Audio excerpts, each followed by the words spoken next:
ఇటు Rayalaseema lift irrigation scheme ఇప్పుడు ప్రస్తుతానికి ఏపీ తెలంగాణ రెండు రాష్ట్రాల మధ్య ఇటు లీగల్గా పొలిటికల్గా అలాగే ఎన్విరాన్మెంటల్లీ లొల్లి పెడుతున్నాయి ప్రస్తుతానికి. ఇటు ఏపీ తెలంగాణ మధ్య పీక్ స్టేజ్కి చేరింది ఆ నీళ్ళ లొల్లి అని చెప్పొచ్చు.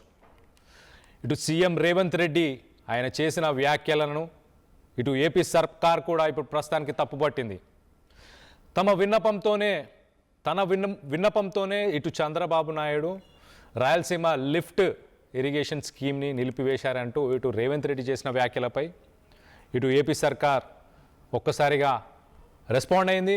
ఇవన్నీ పూర్తిగా అబద్ధం అంటూ కూటమి ప్రభుత్వం చెప్పుకొచ్చింది.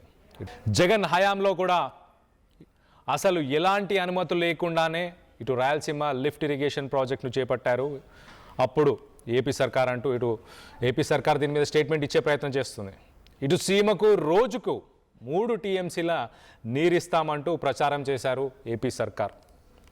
నాటి సీఎం జగన్ ప్రచారంతో ఇటు కోర్టులో కేసు వేసింది తెలంగాణ ప్రభుత్వం.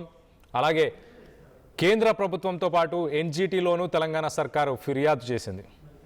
తెలంగాణ సర్కార్ ఫిర్యాదుతో అనుమతులు లేవని ఇటు రాయలసీమ లిఫ్ట్ ఇరిగేషన్ స్కీమ్కి సంబంధించిన పనులు నిలిపివేయాలంటూ 2020లోనే ఆదేశాలు ఇచ్చింది ఇటు ఎన్జీటీ. ఇటు కేంద్ర ప్రభుత్వం కూడా అలాంటి ఆదేశాలే ఇచ్చింది. 2024లో ఇటు కూటమి ప్రభుత్వం రాకముందే ఇటు ప్రాజెక్టు పనులు నిలిపివేయాలని కేంద్రం ఉత్తర్వులను జారీ చేసింది. ఇటు రాజకీయ లబ్ధి కోసమే తెలంగాణలో చంద్రబాబు పేరు వాడుతున్నారని ఏపీ సర్కార్ చెప్పుకొచ్చింది. ఇటు ఏపీ నీటి హక్కులు అలాగే సీమకు సాగునీటి ప్రయోజనాల విషయంలో ఏమాత్రం రాజీ ఉండదని స్పష్టం చేసింది ఏపీ ప్రభుత్వం.